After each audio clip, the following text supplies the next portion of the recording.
It's a great group of people. There's something about the spirit, I don't know, because it's the community here, it's the Calgary community, I don't know.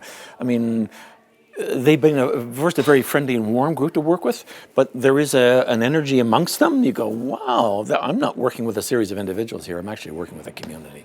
And that sense of community is very helpful in the rehearsal hall, but it's also helpful in the play, because it's a story of a community as much as a story of individuals. In this case, it's a community that built its own self-destruction.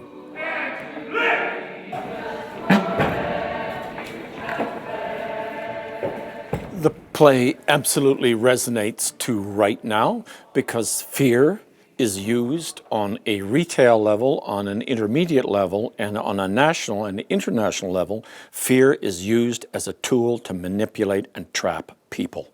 That's what Miller's writing about. Look at me only, not at your husband, in my eyes only.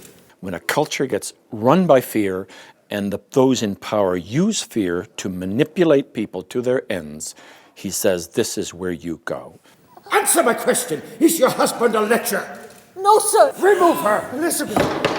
We tend to think of the Puritans as those really nice white people who escaped from those bad monarchs in England. They came over and they established individual freedom and whatever. And actually the Puritans were more strict than that. Was she lazy, slovenly? Total domination, patriarchal culture, a total theocracy of ideas. The closest we have to that is Sharia law. We've had the discussions about Sharia law, when it can be used, when it goes too far, and what's the balance between civil law and religious law. So this was a time when there was no civil law. It was the law which mixed church and state. And they were taken apart 80 years after this play. Church and state were separated by the founders of the American democracy because they said you cannot combine those two powers. It's too dangerous. I have confessed it, Elizabeth. Oh, God!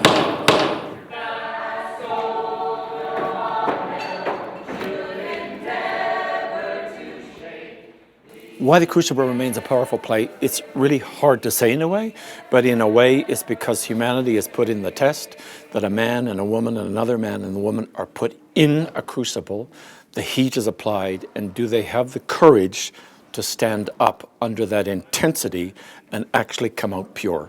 Or do they melt down? Do they corrode in the crucible?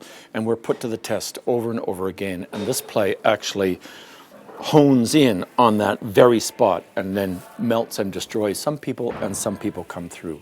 At the beginning of the play, Arthur Miller reaches to the back of the oven and he turns the burner on high, and then for the whole play, the burner is on high. It's unremitting in its drive to the end. So it's a journey. Fasten your seatbelts and get on board.